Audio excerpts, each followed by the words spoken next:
예배 시작하겠습니다. 다들 자리에 앉아주세요.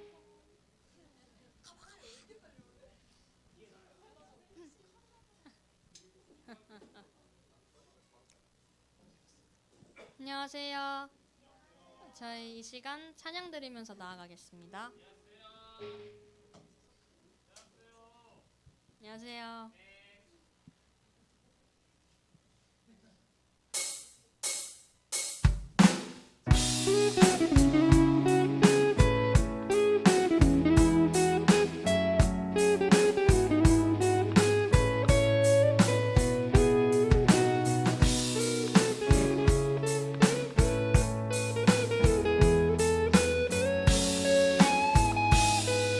내 마음을 가득 채운 내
일어나서 찬양 드릴까요?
자리에 앉으셔서 찬양하시겠습니다.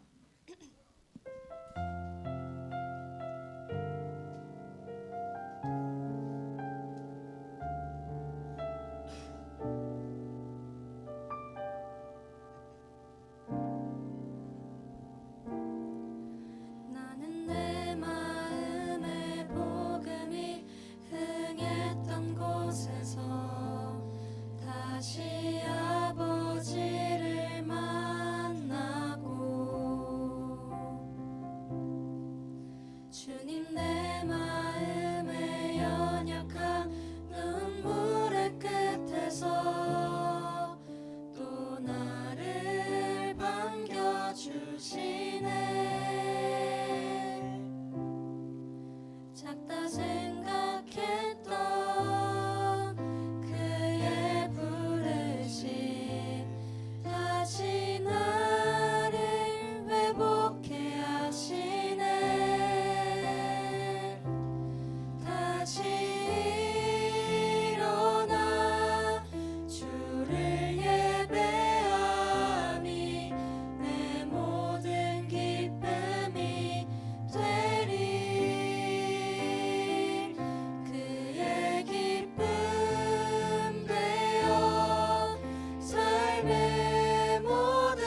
묵상하며 기도로 나아가겠습니다.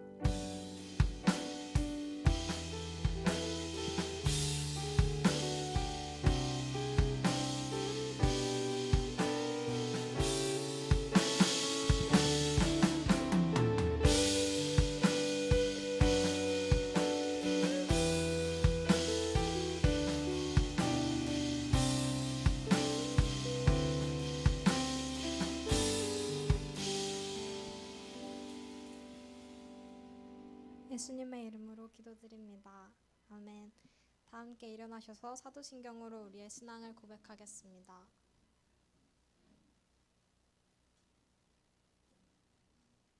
전능하사 천지를 만드신 하나님 아버지를 내가 믿사오며 그 외아들 우리 주 예수 그리스도를 믿사오니 이는 성령으로 잉태하사 동정녀 마리아에게 나시고 본디오 빌라도에게 고난을 받으사 십자가에 못 박혀 죽으시고 장사한 지 사흘 만에 죽은 자 가운데서 다시 살아나시며 하늘에 오르사 전능하신 하나님 우편에 앉아 계시다가 저리로서 산자와 죽은 자를 심판하러 오시니라.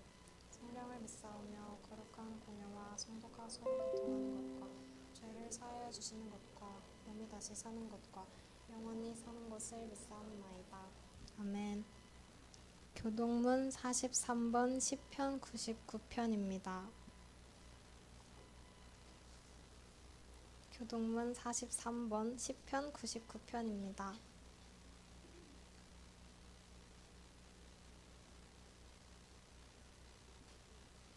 여호와께서 다스리시니 만민이 떨 것이요 시온에 계시는 여호와는 위대하시고 모든 민족보다 높으시도다.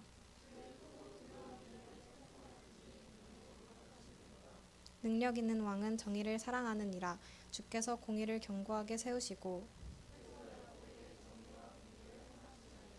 너희는 여호와 우리 하나님을 높여 그의 발 등상 앞에서 경배할지어다.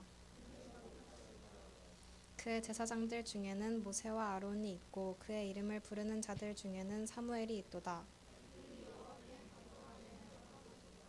여호와께서 구름 기둥 가운데서 그들에게 말씀하시니 여호와 우리 하나님이여 주께서는 그들에게 응답하셨고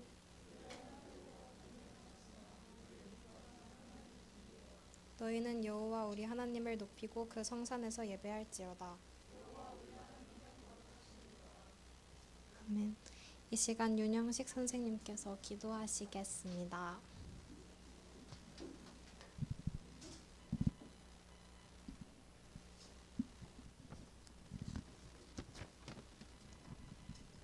다 같이 기도드리시겠습니다. 하나님 아버지 감사합니다. 우리에게 새로운 한 해를 허락하신 주님을 찬양합니다. 새로이 맞은 한 해를 주님과 동행하고 의지하여 지난해보다 더 주님과 깊은 교제를 나누며 주님의 사랑이 우리에게 더욱 충만해지기를 원합니다. 새로운 한 해 주님만 의지하며 1월의 둘째 주 예배를 주님 앞에 올려드리오니 기쁘게 받아 주시옵소서. 하나님, 우리 고등부를 주님께서 항상 지켜주시고 우리의 삶과 행동으로 주님께 기쁨이 되어드리는 우리 고등부가 되기를 원합니다. 주님, 우리는 연약하여 늘 넘어지고 실수하며 우리가 늘상 하던 일조차도 헤매고 부딪히는 저희의 부족함을 고백합니다. 하나님, 우리 고등부가 우리의 연약함을 주께 내어 맡깁니다. 주께서 우리의 연약함을 주님의 사랑으로 채워주셔서 우리를 늘 옳은 길로 인도하시고 항상 동행하셔 우리를 통하여 주님의 크신 이름과 영광을 높여드리는 우리 고등부가 되기를 원하오니 우리를 받아주시옵소서. 하나님, 특히 우리 1학년 학생들 이 고등부가 많이 낯설고 어색할 터인데 빨리 이곳에 적응하게 하셔서 그 어느 곳보다 이곳이 편해지게 하시고 고등학생이라는 그 무게가 이곳에서 가벼워지게 하여 주시옵소서. 이곳에서 시작하는 고등학생의 기간 동안 주님과 더욱 깊은 교제를 가지며 나에게 향하신 주님의 계획을 발견함으로 모든 과정을 마칠 때 주님을 더욱 선명하게 바라보며 더욱 견고한 믿음을 소유하는 우리 고등부 1학년 학생들 되게 하여 주시옵소서. 이 시간 선포되는 말씀 앞에 우리 마음의 문을 엽니다. 말씀을 전하시는 이호한 강도사님께 성령의 능력을 더하여 주시고 우리 모두가 그 말씀으로 새 힘을 얻어 담대히 나아가게 하여 주시옵소서. 예배의 시종을 주님께 의탁하오며 우리 주 예수 그리스도 이름으로 기도드립니다. 아멘.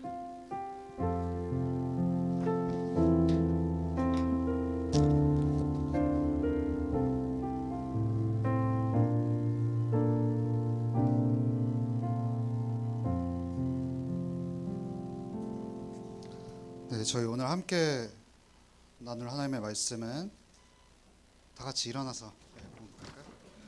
마가복음 1장 14에서 15절입니다. 마가복음 1장 14에서 15절.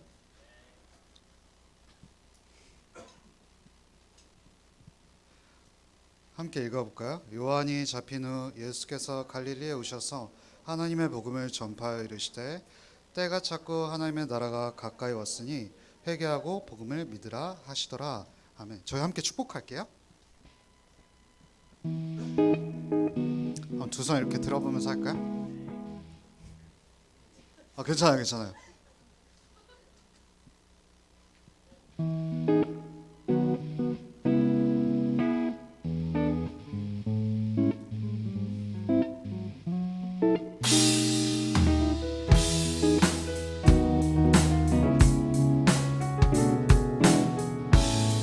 하나님의 사랑이 하나님의 사랑이 당신의 삶 가운데 가득하기를 축복합니다. 하나님의 은혜가 우리 가운데 다시 한 번만 더 해볼까요? 기도합니다. 하나님의 사랑이 당신의 삶 가운데 가득하기를 축복합니다. 하나님의 은혜가 우리 가운데 가득하길 기도합니다. 네, 여러분 앉아주시면 좋을 것 같아요.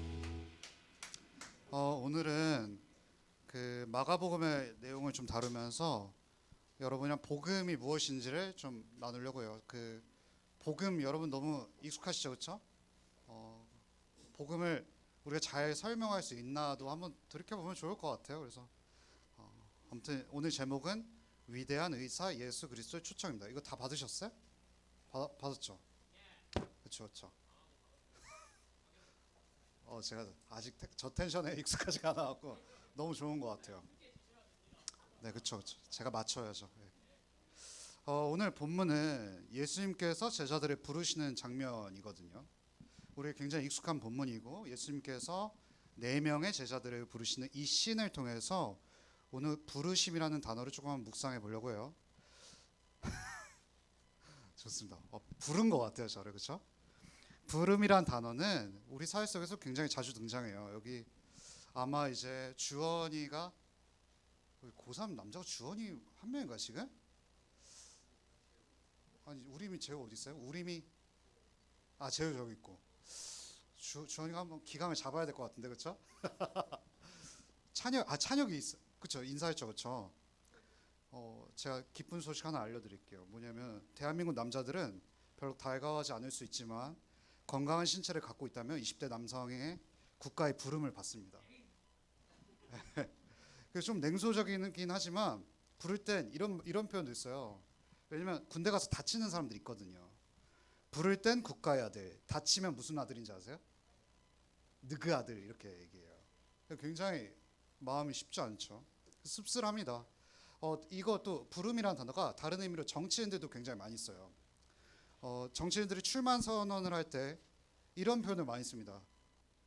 국민의 부름을 받아 정치에 자신의 몸을 던집니다. 이렇게 거창하게 표현하기도 하거든요.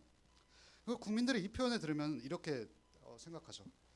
다 자기가 하고 싶은 거 하는 것이 무슨 부르심이나 소명 같은 이야기는 하냐. 굉장히 뭐 좋게 포장한다. 이렇게 또 생각하죠. 그리고 여러분 혹시 그 최근에 작고하신 분인데 작고라는 표현 아시죠? 돌아가셨다 이 표현인데 최근에 개그맨 아저씨 중에서 유명한 아주 전설적인 레전드가 한 분 돌아가셨어요. 전유성 아저씨 돌아가셨죠, 그렇죠? 최근에 그 전유성 아저씨의 유명한 에피소드가 하나 있어요. 전유성 아저씨 몰라요? 그렇죠. 개그계 한 획을 그으신 분인데 전유성 아저씨가 개그맨 후배들과 MT를 갔다고요. 근데 MT를 갔는데 해운대로 이제 간 거예요. 해운대 이제 뭐가 있죠? 바다가 있죠. 근데 이제 전유성 아저씨가 이제 태어나기를 개그맨으로 태어났으니까 여기서 또 한번 이렇게 저처럼 이렇게 한번 비틀고 싶은 거예요. 설교 도중에. 해운대를 가서 일행이 해변에 닿자 전유성 아저씨가 갑자기 멍한 표정으로 바다를 보면서 이렇게 말했다고 해요. 얘들아, 바다가 나를 부른다. 여러분, 바다가 불렀겠어요? 바다가 말을 할 수 있나요? 그 말을 하면 그리스 로마 신화죠. 얘들아, 바다가 나를 부른다 하면서 그 말을 뒤로 한 채 성큼성큼 바다를 향해서 걸어가더니 옷을 입은 채로 물속에 들어가기 시작했다고요. 혹시 여기 선생님 중에 이 에피소드 아시는 분들이 있으세요? 있으실 것 같은데? 네, 안 물어. 죄송합니다. 물어봤어요. 불렀어요. 그래서 아무튼 물이 목에 차오르는 지점에 이르자 후배들이 이게 와 이거 더 이상 쇼가 아니구나 하면서 혼미백산한 거예요. 와 진짜 큰일 났다. 이러면서 후배들 입장에서는 죽은 거 아니야 싶은 순간에 전유성 아저씨가 갑자기 뒤를 돌아 다시 물 밖으로 뚜벅뚜벅 걸어 나오기 시작했대요. 그러면서 홀딱 젖은 몸으로 돌아와 후배들에게 말하기를 이렇게 말했다고 합니다. 얘들아, 바다가 부른 줄 알았는데 바다가 안 불렀대. 별로 안 재밌나 보네요. 이런 유머가 있다고 합니다. 여러분, 제가 뭐 군대 얘기도 했고 정치 얘기도 했고 전유성 아저씨 얘기도 했지만 이런 일화를 들으면 우리는 삶에서 부르심 혹은 소명이란 거창한 말들이 다 무슨 의미가 있냐라고 싶어요. 왜냐면 여러분 생각해 보세요. 친구들도 어릴 때부터 교회 학교 때부터 여러분은 하나님 그리스도 안에서 부르셨어요 하나님이라고 하면서 여러분의 소명은 뭐예요라고 하면서 되게 거창하게 물어보잖아요. 근데 지금 공부하기 바빠 죽겠잖아요. 그냥 대학만 들어가면 됐지 무슨 소명이야 이렇게 생각하기 쉽다는 거죠. 그래서 우리는 굉장히 사회 속에서 이 부르심, 소명이라는 단어가 굉장히 냉담하게 들리는 게 현실이죠. 그렇다면 이러한 실존 속에서 우리가 하나님의 부르심을 받았다라는 말이 도대체 우리 삶에 있어서 무슨 의미가 있냐라는 거죠. 우리들은 모든 직업이 우리가 흔히 말해서 뭐 전 천한 직업은 없다 생각하지만 천한 직업이나 굉장히 높아 보이는 직업 모두 다 하나님께서 부르셨다라는 소명과 연관이 있습니다. 나아가 직업뿐만이 아니라 현재 내가 있는 이 삶의 자리, 지금 뭐 하은이랑 가은이가 앉아 있는 이 자리 또한 하나님께서 부르신 거거든요. 그리고 교회 공동체 모두가 하나님의 부르심 속에 있는 것이 사실이에요. 오늘 예수님께서 제자들을 부르시는 장면을 마가복음 전체의 맥락 속에서 바라볼 텐데요. 하나님께서 어떤 방식으로 사람을 부르시는지 그리고 그 부르심의 성격 또한 한번 좀 묵상해 보려고 합니다. 이제 본론 들어가 볼게요. 오늘은 제가 자주 안 이러는데 오늘 설교가 그렇게 길지가 않아요. 그래서 잘 집중해 보면 좋을 것 같습니다. 일단 저는 그걸 말하고 싶어요. 하나님의 부르심은 땡땡 소식이다, 기쁜 소식이다라는 걸 좀 알고 싶어요. 마가복음 1장 14에서 15절 한 번만 다시 읽어볼게요. 좀 시작. 요한이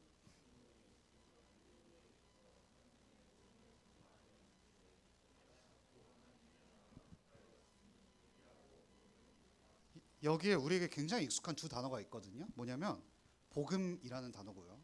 하나님 나라라는 단어예요. 복음은 어떤 의미에서 교회에서 굉장히 좀 물탔어요. 희석된 것 같아요. 그 의미가 너무 많이 쓰이게 되면서 의미를 명료하게 굉장히 분명하게 파악하지 못한 단어 중 하나가 된 게 복음이었죠. 복음은 원어로 그러니까 이 신약 성경이 어떤 언어로 기록되는지 아세요? 그리스어로 기록되어 있거든요. 헬라어로 기록되어 있는데 여기서 나온 복음은 헬라어로 유앙겔리온이라는 뜻이에요. 여러분 좀 우리 유식한 척하면 나중에 또 아는 척하기 좋잖아요. 좋아요. 유앙겔리오니까 앞에 단어가 뭐예요? 유죠. 유는 기쁨이란 뜻이에요. 그래서 유로 시작한 단어는 뭐 헬라어로 뭐 유카리스테 뭐 이런 것도 있는데 다 기쁜 의미예요.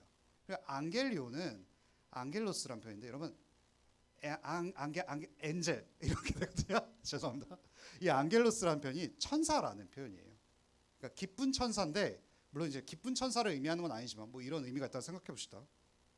어쨌든 이 단어는 단순히 기독교에서만 사용하는 단어라고 생각하기 쉬운데 당시 로마 사회에서 쓰였고 모두가 그냥 유앙겔리온 하면은 그런 의미지라고 이해했던 단어 중 하나예요.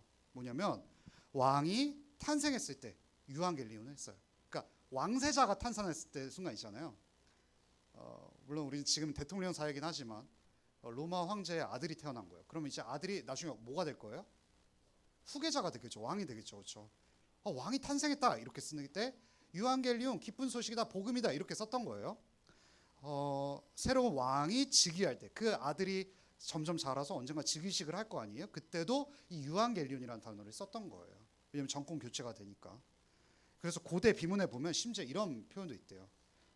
좀 어렵지만 잘 들어보세요. 신 아우구스투스의 생일은 세상을 위한 복음의 시작이다. 이렇게 표현했어요. 여러분 혹시 아우구스투스가 누군지 아세요? 누굴 것 같아요? 그렇죠. 또 불렀죠, 그렇죠? 로마 황제 중 한 명이 아우구스투스예요. 그 로마 황제 아우구스투스가 태어난 그 사건이 바로 복음의 시작이라고 말을 하는 거예요. 그러니까 기독교만 쓴 표현이 아니라 로마 제국 당시에 썼던 표현이라는 거죠. 복음은 어떤 왕이 등장할 때, 어떤 왕이 통치를 시작할 때, 혹은 정권 교체가 될 때 쓰던 단어가 바로 유한겔리온 복음이다라는 거죠. 그런 측면에서 우리는 이 마가복음 1장 14에서 15절을 다시 봐야 돼요. 한번 다시 읽어. 그러면은 여러분 14에서 15절 한번 그런 의미로 다시 읽어볼까요? 좀 시작. 요한이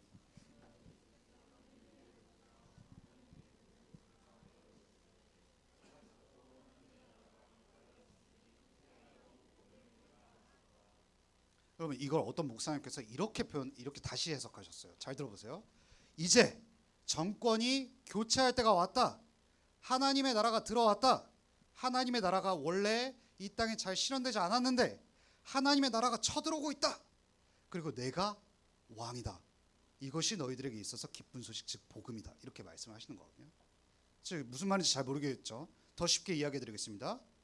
이제 너희들은 이제 너희들은 해방이다. 광복이 찾아왔다. 너희들은 그동안 압제에 시달렸다. 그렇지만 내가 너희들을 해방하러 해주러 왔다. 내가 너희들의 진짜 왕이다. 라고 예수님께서 이제 마가복음 1장 14에서 15절을 말씀하고 계신 거예요. 이렇게 생각할 수 있습니다. 로마 제국 대신에 새로운 왕국이 들어와 새로운 예수님이란 왕이 생겼다는 것은 어차피 압제가 계속된다는 거 아니에요. 우린 또 그냥 예수님이라는 왕의 압제에 시달리는 거 아닙니까? 라고 또 생각을 할 수가 있어요. 실례로 여러분, 하지만 압제를 당하던 사람들의 입장에서는 압제하는 사람이 물러나고 새로운 정권이 들어오는 것은 사실 굉장히 기쁜 일이에요. 왜냐하면 여러분 혹시 우간다라는 나라 아세요? 우간다 아세요? 나라예요. 이름 아니고.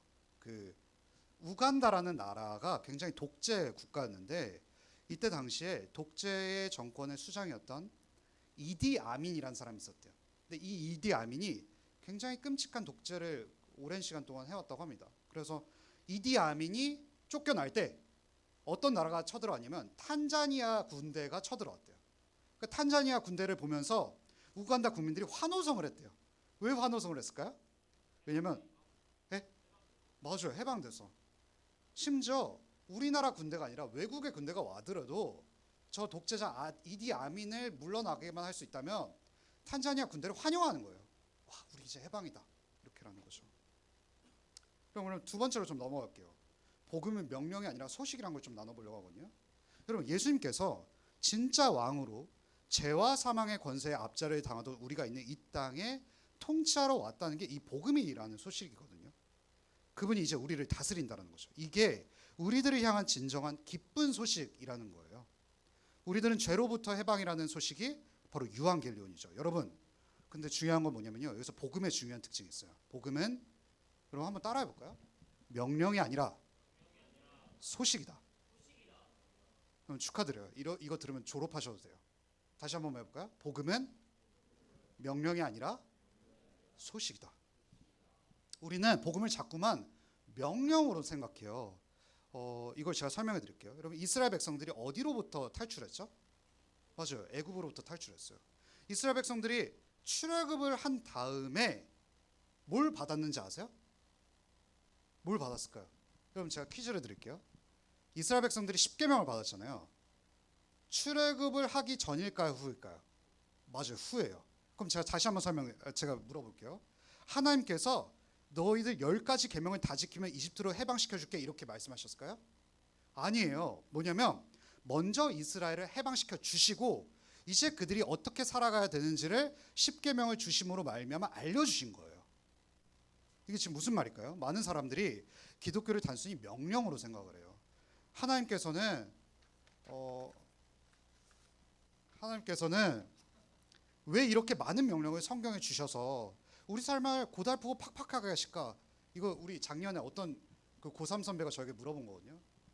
아니 강도사님 왜 술 마시면 안 돼요? 왜 담배 피면 안 돼요? 그렇죠. 그 아는데 이제 그 친구는 짜증이 나는 거예요. 여러분 그 성경에 우리가 닫고만 생각하면 율법을 10계명만 생각해서 10개로 생각하잖아요. 여러분 중요한 거 뭐냐면 성경에 출애굽기랑 이제 창세기를 비롯해서 창세기, 출애굽기, 레위기, 민수기, 신명기 이 5권의 책은요 명령으로 가득해요. 그 10계명뿐만이 아니라. 그러니까 너무 팍팍하게 느껴지는 거죠. 그 친구는. 그러면서 하나님을 팍팍한 독재자로 보는 거예요. 하나님 나 압제하시는구나. 하지만 기독교는요 명령이 먼저가 아니라 제가 뭐라고 했죠? 소식이라고요. 즉 선포 먼저 확성기를 대고 하나님께서 야 이거야 이렇게 말씀을 하시는 거예요. 먼저 하나님께서 우리를 해방시켜 주셨다고 말하는 게 기독교예요. 그리고 거기에 따라서 우리가 어떻게 살아야 하는지를 말해주는 거예요. 야 너 이렇게 살아야 구원해 줄게가 아니라요. 너 구원해 줄게. 그리고 이렇게 살아라는 거예요. 이거 너무 어려워요? 첫 번째 순서가 선포 소식이라는 거예요. 그 두 번째 그 다음이 명령이라는 거죠. 이는 다른 모든 종교와의 가장 큰 차이점인데요. 다른 모든 종교는요 선포가 아니라 명령이 먼저 사람들에게 주어져요. 뭘까요? 야 너 이거 지키면은 너를 구원해 줄게. 너 이거 지키면은 잘 되게 해줄 게가 기독교 말고 다른 모든 불교나 이슬람의 모든 다른 종교의 체계들이에요. 그렇다면 세 번째, 우리는 무엇으로부터 해방된 걸까요? 우리는 도대체 어떤 압제에 시달렸기에 예수님께서 이렇게 말씀하시는 걸까요? 친구들 중에 이렇게 말할 수도 있어요. 반문에서 나 전혀 압제당하지 않고 자유로운데요? 라고 말하는 친구들도 있겠죠. 그렇다면 우리는 이 질문에 대한 답을 찾기 위해서 창세기 첫 부분으로 들어가야 돼요. 우리의 인류의 시초인 아담을 바라봐야 이거를 답을 할 수가 있어요. 아담은 처음에 굉장히 자유로운 존재였어요. 누구한테 구속당한 존재가 아니었거든요. 전능하신 하나님의 돌봄과 은혜 안에서 지난 1년 동안 굉장히 많이 말했는데 에덴의 뜻이 뭐죠? 천국. 굉장히 비슷합니다. 제가 유가 뭐란 뜻이었죠? 유한겔리온 할 때 유가 뭐라고 했죠? 맞아요. 다 맞아요 다. 예. 뭘 다 맞지? 기쁨이란 뜻인데 에덴이란 뜻이 뭐냐면 기쁨이란 뜻이거든요. 그러니까 기쁨의 동산에서 아담이 자유롭게 살았어요. 아담은 누구에게도 이렇게 막 압제당하지 않았거든요. 그런데 아담에게 누가 등장했죠? 맞아요. 하와가 등장했어요. 하와 등장하고 또 누가 등장했죠? 맞아요. 뱀이 등장했어요. 뱀은 뭘까요? 뱀 자체는 사탄은 아니에요. 이제 사탄이 뱀을 통해서 역사한 건데 사탄이 이제 아담이 사탄의 게임에 넘어가면서 이제 누구의 지배를 받게 됐냐? 하나님의 지배를 받다가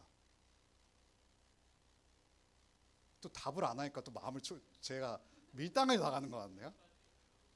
좋아요. 그렇죠. 그것도 답이죠. 여기까지죠. 하나님의 지배를 거부하니까 받기를 이제 사탄의 지배를 받게 된 거예요. 그러면서 성경은 예수님께서 전하신 복음을 듣고 해방된 사람들을 가리켜서 사도행전 26장 18절에 이렇게 말하고 있어요. 이러고 말하고 있거든요. 한번 같이 읽어볼게요. 사도행전 26장 18절 준비 시작. 그 눈을 뜨게 하여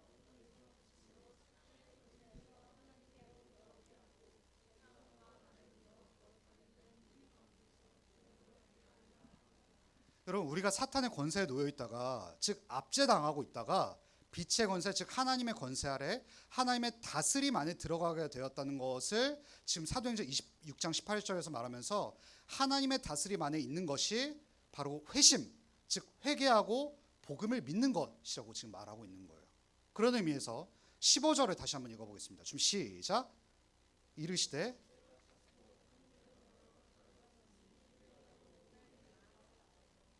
네 맞습니다. 그렇기에 여러분이 만약 하나님께 불순종하고 하나님의 다스림을 거부하면 누구의 다스림 안에 있는 걸까요? 너무 어렵나요? 맞아요. 우리 둘 중 하나예요. 하나님의 통치 아래 있거나 사탄의 다스림 안에 있구나. 우리 둘 중 하나죠. 이를 들으시면서 여러분 또 이렇게 저한테 되물을 수 있어요. 저는 사탄은 아담과 다르게 사탄을 만나본 적도 없어요. 어떻게 활동하는지도 볼 수 없는데 어떻게 사탄이 저를 다스린다고 할 수 있죠? 이렇게 하죠. 여러분 우리나라 누가 지금 다스리고 있나요? 이재명 아저씨가 다스리고 있죠. 그러니까 이재명 아저씨 보여요. 근데 사탄이 여러분 혹시 보이는 분 있어요? 손 한번 들어보세요. 보이시면 저 좀 같이 보여주세요. 사탄은 우리 눈에 지금 볼 수가 없죠. 근데 어떻게 다스린다고 할 수 있을까요?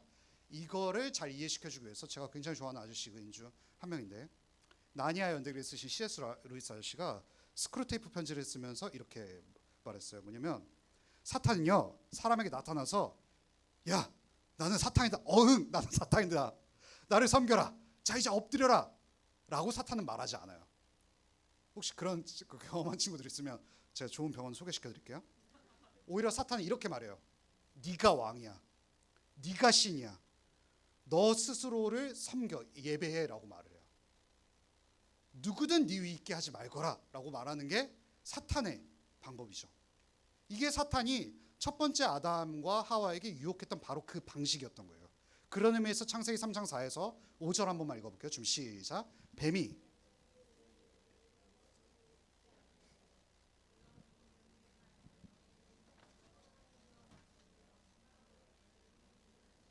여러분 지금 사탄이 아담에게 나타나서 어흥 내가 사탄이다. 나를 숭배해. 이렇게 말했나요? 아니에요. 지금 창세기 3장 4에서 5절 제가 쉽게 풀어서 그 루이스 아저씨 버전으로 한번 풀어드려 볼게요. 야 하나님이 너희들이 신이 될까 봐 겁이 나서 선악과를 못 먹게 하는 거야. 선악과 먹으면 너도 신이 될 수 있어. 네가 최고라고. 왜 너는 하나님을 예배하지? 이렇게 말하는 거예요. 너는 너를 예배하는 게 좋아. 이게 사탄의 방식이라는 거예요. 우리는 또 이렇게 말할 수 있어요. 신이 나를 다스리는 것보다 내가 내 마음대로 삶을 사는 게 좋지 않나요? 나 좀 누가 뭐라고 좀 하지 마세요. 그렇게 말하는 분들에게 말하고 싶어요. 제가 여러분 진짜 자유로우세요? 지난 한 주를 되돌아보면서 내 마음대로 행한 것 때문에 후회한 적이 한 번도 없으세요? 무슨 문제가 발생해서 여러분이 느끼기에 와 이거 공평하거나 정의롭지 않아 보이면 우리는 모든 문제를 보면서 굉장히 쉽게 분노해요. 여러분 저는 어제도 느낀 건데 최근에 실명을 거론하면 안 되지만 연예인 중에 박나래 지금 연예인이 굉장히 고생을 많이 하고 있잖아요. 물론 잘못도 했지만 근데 저는 그래서 그 뉴스만 보고 박나래만 잘못을 한 줄 알았어요. 근데 어제 또 보니까 무슨 디스패치 같은 데에서 막 뭐 박나래 매니저도 잘못했다 막 이런 것들이 막 올라오더라고요. 우리는 근데 늘 그렇잖아요. 사건의 단면만 보고 어쩜 저럴 수 있어? 라고 하면서 한 사람 막 우리 매도하는 거 전문이잖아요. 그렇죠? 그런데 시간이 지나고 나서 전말을 다 알게 나고 꽤나 공평한 일이었는데도 불구하고 내가 너무 분노했구나 하면서 되돌아볼 때 혹시 있지 않으세요? 우리 친구들과 관계 속에서 늘 그렇죠. 야, 제가 어쩜 저럴 수 있어? 했는데 알고 보니까 내가 잘못을 한 거예요. 다 이런 경험이 있으실 거예요. 여러분 사실 우리는요 본능적으로 내가 나라는 존재를 다스리는 것이 얼마나 형편없고 어리석은지를 알아요. 내가 내 마음대로 살면 다 행복할 것 같을 줄 알면서도 내 삶을 잘 살 수 없다는 거 우리 너무 잘 알잖아요. 우리는 어떤 집단에 속해 있다면 그 조직을 이끄는 사람에 따라서 분위기가 달라지는 것을 알 수 있어요. 회사 팀장님이 여러분 회사 들어갈 거잖아요. 좋은 팀장님 만나고 싶으세요? 나쁜 팀장님 만나고 싶으세요? 그렇죠. 근데 회사 팀장님이 굉장히 자기중심적이고 전혀 말을 듣지 않는 사람이라고 생각해 보세요. 그 팀의 분위기가 엉망이 되겠죠. 그런데 사람의 마음을 잘 다스리고 살필 수 있는 리더라면 팀의 가족과 같은 분위기가 흐르게 될 거죠. 그렇다면 이런 질문이 있죠. 누가 리더가 되느냐, 누가 우리를 다스리느냐가 우리 삶의 행복을 결정할 수 있다는 거예요. 여러분의 삶을 여러분이 다스리느냐, 하나님이 다스리냐에 따라서 행복이 좌우된다는 거죠. 그렇다면 여러분들 각자는 자신의 인생을 다스리고 책임질 수 있을 만큼 힘이 있고 지혜로우신가요? 그렇죠. 우리는 정직하다면 다음과 같이 말해야 돼요. 여러분 제가 써드렸죠. 나는 내 인생의 왕. 한번 읽어볼까요? 좀 시작. 나는 내 인생의 왕, 주인이 되기에는 그렇게 적합한 사람이 아닙니다. 여러분 우리 이렇게 고백하면 예수님은 다음과 같이 말씀하실 거예요. 잘 들어보세요. 나는 너희들을 그저 내 말에 기계적으로 따르는 로봇으로 만들어 온 것이 아니야. 나는 너희들과 인격적인 교제와 관계를 원해. 너희들의 삶에서 너희들이 주인이 되는 것을 너에게 합당하지 않아. 나는 너희들보다 훨씬 선하고 지혜로우며 너희들이 자신을 사랑하는 것보다 내가 너희들을 더 사랑한단다. 이렇게 말을 하는 거죠. 여러분, 운전대를 하나님께 맡겨드릴 때 오히려 운전이 더 잘 돼요. 우리들의 삶에 인도하는 방향을 하나님께 맡길 때 우린 진짜 자유로울 수 있어요. 심지어 우리들의 좋은 점뿐만이 아니라 나쁜 점까지도 하나님께 가져갈 때 우리는 진짜 안정적으로 누릴 수가 있을 거예요. 여러분, 오늘 설교의 결론입니다. 그렇다면 우리는 이게 바로 예수님의 부르심이거든요. 초청? 나한테 모든 걸 맡겨라는 거예요. 통치권을 나에게 다 맡기렴 이건데 우리의 부름은 어때야 될까요? 제가 써드렸죠. 결론에 첫 한번 같이 가볼게요. 준비 시작. 제가 문제가 있습니다. 여러분, 저도 이 말 되게 듣기 싫어요. 너는 이런 점이 문제야 라고 하면 여러분 기분 좋아요? 더해줘 막 이러세요? 막 저도 이 마음이 콩알만 해갖고 발끈하거든요 그냥. 근데 우리 중에 여러분 생각해보세요. 병원에 가는 것을 즐겨하는 분이 있나요? 와, 나 오늘 또 병원 간다. 주사 오늘 어디 부위를 주사 맞으면 더 쾌락하게 느껴질까? 이런 친구들이 있으면 진짜 병원 가세요 여러분. 우리 중에 병원 가는 거 즐겨하는 사람 없을 거예요. 그럼에도 의사 앞에서는 여러분 뭘 드러낼까요? 아픈 부위를 드러내죠. 맞아, 아픈 부위, 환부를 드러내야 돼요. 근데 부끄러워요. 왜 자꾸 날 보려고요? 더 만지면 나 고소한다. 이러면 문제가 있겠죠. 여러분, 그러면 치료를 받을 수 있을까요? 여러분, 곧 죽을 거예요. 죄송합니다. 자신의 환부를 드러내며 내가 병이 있습니다라고 고백해야 우리는 치료를 받을 수가 있어요. 자신의 환부를 드러내며 저를 고쳐주세요. 제게 문제가 있어요. 저는 치료, 나아가서 수술이 필요해요라고 말을 해야 돼요. 여러분, 이를 가리켜 성경은 뭐라고 할까요? 제가 써드렸는데 뭐라고 할까요? 이를 가리켜? 맞아요. 회개라고 해요. 회개. 회개는 단순히 지난 한 주 동안 하나님 여러분 죄송합니다. 저 거짓말했어요. 야동 봤어요. 봤나 보네? 미안. 죄송합니다. 너무 손을 넘으면 안 되는데. 친구 필통에서 샤프 훔쳤어요. 여러분, 이런 목록을 나열하는 게 회개가 물론 이것도 회개인데 회개 그 자체가 아니에요. 나는 근본적으로 문제가 있다라고 고백하는 게 회개예요. 나 진짜 파산했어요. 나 진짜 내 힘으로는 살아갈 수 없어요라고 말하는 게 회개거든요. 나는 내 삶의 주인이 되기에 적합하지 않습니다. 나는 이런 환부가 있고 이런 문제점을 가지고 있습니다. 여러분 잘 들어보세요. 나는 병자라고 고백하는 것이 회개예요. 누구에게 말인가요?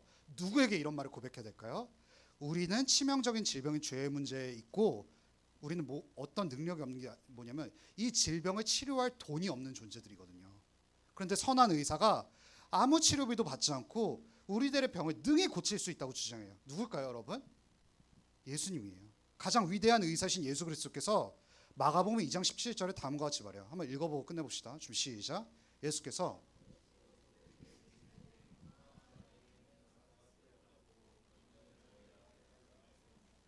네, 여러분. 죄송합니다. 이분이 여러분들을 고치실 거예요. 그것도 조건 없는 사랑을 고치실 거예요. 여러분 만약 이렇게 생각해 보세요. 이거 탕자의 비유에 나오는 건데요. 여러분들이 치명적인 병에 걸렸어요. 그래서 그 병을 수술하려고 예수님께 꾸역꾸역 가서 수술비를 막노동도 하고 납땜질도 해서 돈을 마련했단 말이에요. 그래서 예수님께서 나아가서 예수님 받아주세요라고 하면 예수님 뭐라고 하실까요? 필요 없어. 나에게 그냥 오면 돼라고 말하시는 것이 이분의 의료 방법이에요. 여러분 이것이 예수님의 부르심의 본질인 거예요. 여러분은 이렇게 지금 부르고 계신 거예요.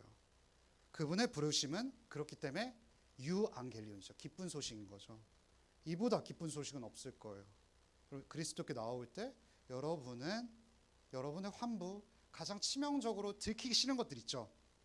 나 이런 죄를 저질렀는데 이거 사람들이 알면 나 실망할 텐데 라는 거 마음껏 보여주셔도 여러분 그분 안에서 진짜 자유로울 수 있을 거예요. 이 부르심에 여러분 응답하길 소망합니다. 그럼 저희 한번 찬양하고 오늘 마무리해 볼까요? 세션 분들 나와서 그 마지막 곡 좀 불러볼까요? 예. 다시 일어나 이거. 예. 여러분 다 함께 한번 좀 일어나서 불러볼까요 우리? 네, 예, 일어나세요. 예. 한번 좀 부르면서 예수님께서 일어나라는 우리의 부르심을 좀 한번 생각할게요. 아 그래요? 네, 됐나요? 여러분 좀 같이 좀 불러주세요. 제가 잘 몰라서.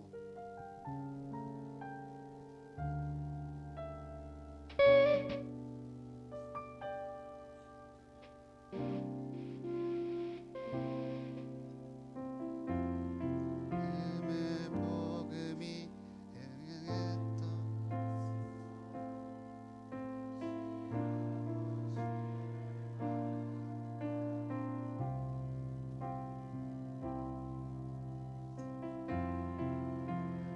연약한 눈물의 끝에서 또 나를 안겨주시네. 다시 일어나 다시 일어나 주를 예배함이 내 모든 기쁨이 되리. 다시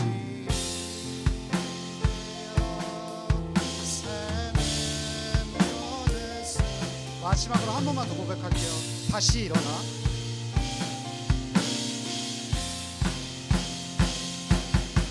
다시 일어나 주를 예배하니 내 모든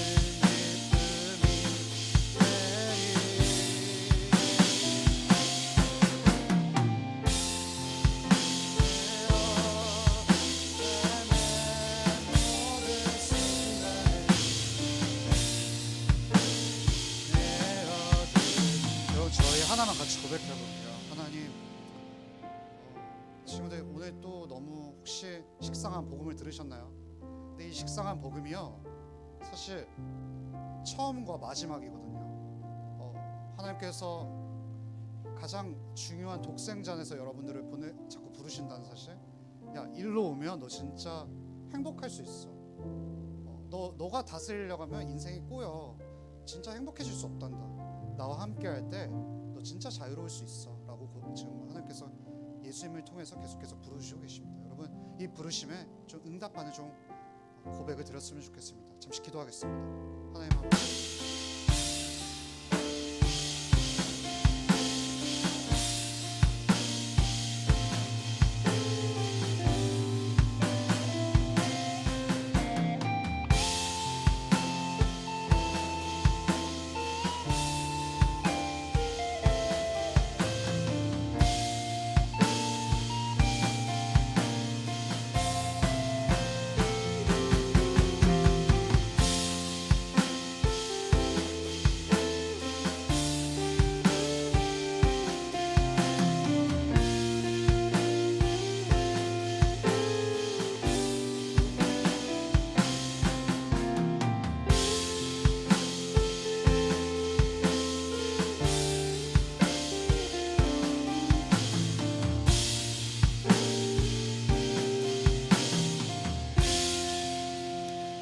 아버지, 감사합니다.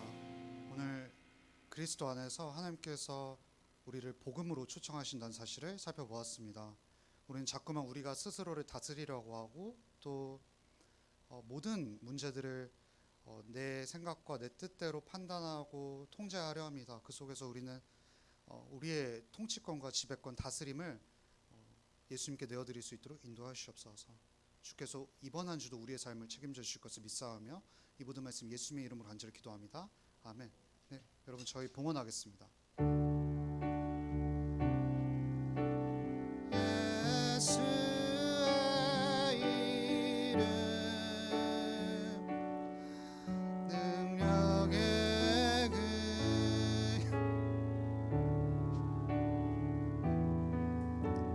예수의 이름 존귀한 그 이름 아버지 감사합니다. 하나님의 부르심에 응답하는 마음으로 하나님께서 주신 것을 돌려드립니다. 하나님께서 기뻐 받아주시고 우리의 삶을 책임지신다는 것을 믿을 수 있도록 인도하여 주시옵소서. 이 모든 말씀 예수님의 이름으로 간절히 기도합니다. 아멘. 여러분, 저희 1월 30일부터 2월 1일 광야, 하나님과 더 가까워지는 곳이라는 주제로 뭘 하는지 아시나요? 맞아요. 수련회입니다. 그래서 광야라는 주제가 키워드잖아요. 그래서 제가 우리는 둘째 날 토요일이죠. 저희 금토일 가니까 토요일 날 GBS라는 걸 해요. GBS가 뭔지 아세요? 그룹 바이블 스터디거든요. 이제 수련회 편성한 조를 통해서 이제 질문지를 갖고 첫째 날 설교한 거를 공부하는 게 바로 GBS예요. 이거 혹시 이해하기 어려우신가요? 어렵지 않죠? 그런 의미로 제가 3분짜리 동영상을 하나 만들었어요. 그 설교 내용이 담은 건데 잠깐 좀 볼까요? 제우 틀어줄 수 있겠어요? 설교를 또 듣는 느낌이 저 3분만 견디면 됩니다, 여러분. 저보다 목소리가 더 좋은 분이 나와요.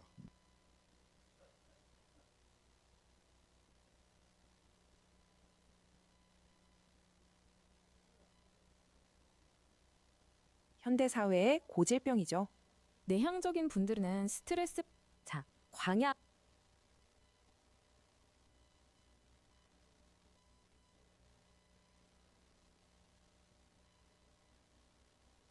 광야하면 뭐가 떠오르시나요? 오늘 마가복음 말씀 속으로 한번 들어가 보시죠. 혹시 외로우신가요? 사실 이건 우리 모두가 겪는 문제, 현대 사회의 고질병이죠. 내향적인 분들은 스트레스 받기 싫어서 사람을 피하기도 하죠. 근데 그게 더 깊은 고립으로 이어질 수 있어요. 그럼 외향적인 사람은 괜찮냐? 아니요.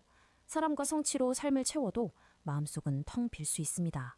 그러다 인생에 힘든 일이 닥치면 이 외로움은 거대하고 텅 빈 광야처럼 느껴집니다. 바로 그 광야에서 오늘 이야기가 시작됩니다. 세례 요한이라는 인물이 등장하죠. 성경에서 광야는 그냥 텅 빈 곳이 아니에요. 역설적으로 하나님을 만나는 특별한 장소입니다. 보세요. 야곱도 모세도 이스라엘 백성도 엘리야도 전부 광야에서 하나님을 만났습니다. 요한의 이 옷차림 그냥 특이한 게 아니에요. 내가 바로 엘리야 같은 선지자다라는 사인이죠. 하지만 그는 주인공이 아니었어요. 자기 뒤에 오실 진짜 왕을 소개하는 역할이었죠. 요한의 메시지는 아주 파격적이었습니다. 바로 죄를 회개하는 세례를 받으라는 거였죠. 이게 왜 충격적이냐면요. 당시 세례는 이방인용이었거든요. 근데 요한은 유대인에게도 받으라고 한 거예요. 즉, 잘난 유대인이든 이방인이든 하나님 앞에서는 다 똑같은 죄인이라는 선언이었어요. 바로 그때 진짜 왕이신 예수님이 나타나십니다. 그리고 요한에게 세례를 받으시죠. 요한은 깜짝 놀라 말립니다. 아니, 죄인을 위한 세례를 죄 없으신 분이 왜 받으시냐는 거죠. 예수님의 대답에 모든 게 담겨 있습니다. 모든 의를 이루기 위함이다. 이게 무슨 뜻일까요? 바로 우리 죄인들과 똑같이 되겠다는 선언입니다.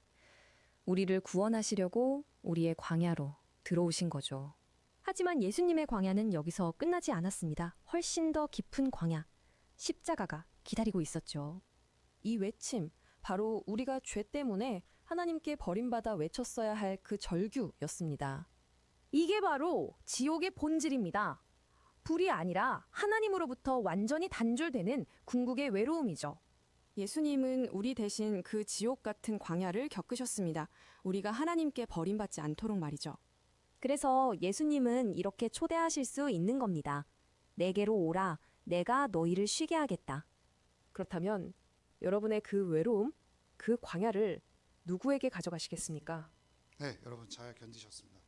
이거 들으면 설교 다 들은 거거든요. 그치만 와야겠죠, 그렇죠? 와야 또 레크레이션도 하고 그럴 수 있으니까 1월 30일부터 2월 1일 날 이제 가는데 그걸 조사를 해야겠죠. 그래서 이게 수련의 포스터예요. 그래서 포스터고 다음 한번 넘겨주실래요? 통신문, 가정통신문 그거 보시면 될 것 같습니다. 여러분 혹시 가정통신문 지금 다 받았어요? 네, 그거 이제 어머니한테 사인 받아 오시면 되거든요. 가시고 일단 우리는 간다 체크하는 거예요. 예, 그리고 제가 봤을 때는 제가 그 통신문 보냈는데 그래요? 그러면 제가 다시 한번 이미지 단톡방에 보내드릴게요. 왜냐하면 이 통신문 꼭 가다가 잊어버렸다고 하는 친구들이 있거든요. 하지만 저는 다시 뽑아주지 않습니다. 왜냐하면 JPG 파일 제가 보내서 여러분이 직접 뽑아서 다시 인쇄를 해야 될 거예요. 그리고 또 이렇죠. 아, 저 실수로 안 했어요라고 하는 친구들 있을 것 같아서 제가 구글 설문지도 URL 보내드릴 거니까 가정통신문도 작성하고 URL도 그 구글 설문지도 다 들어가서 작성을 해주세요. 알았죠? 그래야 여러분들 운전자 보험이라든지 이런 게 이 인터넷으로 딱 보여. 예, 맞습니다. 이게 가정통신문이고 여러분 갖고 있는 거예요. 그래서 아무튼 그렇습니다. 그리고 저희가 수련회가 다가오니까 뭘 해야 될까요? 기도회를 좀 할 필요성이 있어요. 그래서 여러분 중에 가능하시다면 금요 기도회 이후에 이제 저희가 두 번에 걸쳐서 수련회를 위한 기도회 할 거거든요. 그 제가 주보에 써드렸어요. 언제냐면 16일과 23일이에요. 16일과 23일. 16일과 23일 날 금요기도회 끝나고 유아부실에서 잠깐 모여요. 잠깐. 여러분 그렇게 엄청 이렇게 막 붙잡지 않습니다. 같이 모여서 세 가지 정도 같이 기도 제목 하면서 수련회를 위한 우리 마음을 예열시키려고 해요. 그래서 16일과 23일 참석해 주시면 좋겠다. 네, 그렇습니다. 그리고 저희 다음 주는 고등부 예배 드릴까요? 안 드려요. 성찬 예배인데 저희가 3부로 제가 이제 지금 전달을 받았거든요. 다시 한번 혹시 변동될 수도 있으니까 그 단톡방에 보내드릴게요. 예. 그 고등부에 오지 않고 어디로 가야 될까요? 본당으로 가야겠죠. 제가 보면 이거 꼭 빠지는 친구들 있거든요. 그 성찬에 좀 풍성한 은혜를 누리셨으면 좋겠습니다. 그리고 저희 오늘 드릴 거예요. 오늘 못 오신 선생님이 계세요. 오늘 청년부는 수련회를 갔거든요. 그래서 연짐쌤 반 손 한번 들어볼까요? 축하드립니다. 저랑 이제 오늘은 하고 낙원쌤 반 한번 손 들어볼까요? 축하드립니다. 저희 부장일사님과 오늘 반별 모임을 하시면 좋을 것 같습니다. 그리고 오늘 임원단 사랑이가 공지할 게 하나 있대요. 한번 들어보시죠. 박수로 한번 모셔.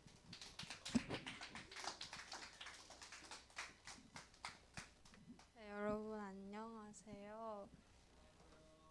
저희가 고등부 인스타를 새로 개설을 했는데요. 따란 이 QR 찍어서 지금 들어가셔서 하시면은 바로 고등부 인스타가 켜질 텐데 다들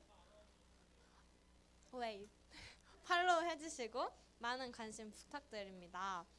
저희가 인스타 통해서 할 활동들을 조금씩 설명을 해드리자면 일단 매주 올라오는 찬양 콘티를 올려드릴 예정이고요. 올려드리는 만큼 많이 듣고 와주셨으면 좋겠습니다. 그리고 만약에 인스타가 없는 분들이 있을 수도 있으니까 고등부 단톡방에도 콘티를 매주 올리도록 하겠습니다. 그리고 수련회 관련 공지도 인스타 통해서도 같이 카톡이랑 병행해서 진행을 할 텐데요.